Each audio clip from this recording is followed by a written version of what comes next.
இந்த பதிவை கேட்டுக்கொண்டிருக்கும் நல்ல உள்ளங்களுக்கு உங்கள் சுவாமிநாதன் ஜோதிடரின் அன்பான வணக்கங்கள். இன்றைக்கு நம்ம யூடியூப் சேனல்ல ஆடி பூரம் எப்போது ஏன் கொண்டாடப்படுகின்றது, இத்தனை சிறப்புகளா, அம்மனுக்கு வளையல் சாற்றப்படும் சிறப்பு பூஜை, இந்த பதிவின் மூலம் தெரிந்து கொள்ளலாம் மக்களே. அதற்கு முன்னாடி நம்ம யூடியூப் சேனலை யாரெல்லாம் சப்ஸ்கிரைப் பண்ணுங்க, ஷேர் பண்ணுங்க, லைக் பண்ணுங்க. பதிவுக்குள்ள போயிடலாம்.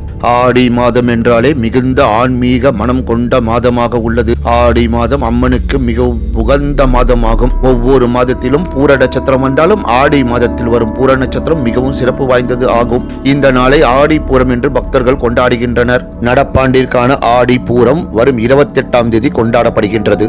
இதில் இன்னொரு சிறப்பு என்னவென்றால், சிவபெருமானுக்கு மிகவும் உகந்த நாளான திங்கட்கிழமை மட்டுமின்றி விநாயகருக்கு உகந்த சதுர்த்தி திதியிலும் வருகின்றது. சிவன், விநாயகர், ஆண்டாள் ஆகிய 3 பேருக்கு உகந்த நாளாக இந்த நாள் வருகின்றது.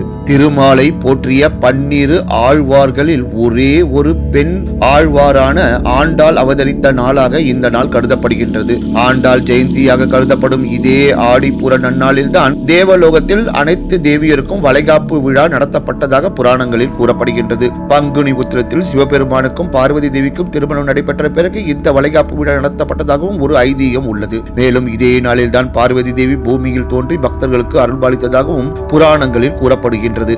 ஆடி மாதமே அம்மனுக்கு மிகவும் உகந்த மாதமாக கொண்டாடப்படும் நிலையில் ஆடி பூரம் அம்மனுக்கு மிகவும் உகந்த நன்னாளாக கொண்டாடப்படுகின்றது. இந்த நாளில் அனைத்து அம்மன் கோவில்களிலும் விழா கோலம் பூண்டிருக்கும் பக்தர்கள் கூட்டம் அலைமோதி காணப்படும். இந்த நன்னாளில் அம்மன் கோவில்களில் வளகாப்பு நடத்தப்படும். இந்த வளகாப்பில் சாற்றப்பட்ட வளையல்கள் திருமணமான பெண்களுக்கு பிரசாதமாக வழங்கப்படுகின்றது. இந்த வளையல்களை அணிவதாலும் வீட்டில் வைத்து வழிபடுவதாலும் குழந்தை பேர் இல்லாதவர்களுக்கு குழந்தை பாக்கியம் உண்டாகும் என்பது பக்தர்களின் நம்பிக்கையாகும். மேலும் ஆடி பூர நன்னாளில் அம்மனுக்கு காய்கறிகள், பழங்கள், பூக்கள் வைத்தும் சில இடங்களில் ரூபாய் நோட்டுகள் வைத்தும் அலங்காரம் செய்யப்படுவது வழக்கம் ஆகும். இந்த நாளில் அம்மனுக்கு பட்டாடைகளை பக்தர்கள் சாற்றி தங்களது நேர்த்தி கடனையும் செலுத்துவார்கள். சிறப்பு அர்ச்சனைகளும் பூஜைகளும் நடக்கும். தமிழ்நாட்டில் உள்ள அனைத்து அம்மன் கோயில்களிலும் இந்த நன்னாளில் பக்தர்கள் கூட்டம் அலைமோதும் என்பது குறிப்பிடத்தக்கது என்று கூறி இந்த சிறப்பான ஆன்மீக பதிவை நிறைவு செய்கிறேன். நன்றி, வணக்கம், வாழ்க வளமுடன்.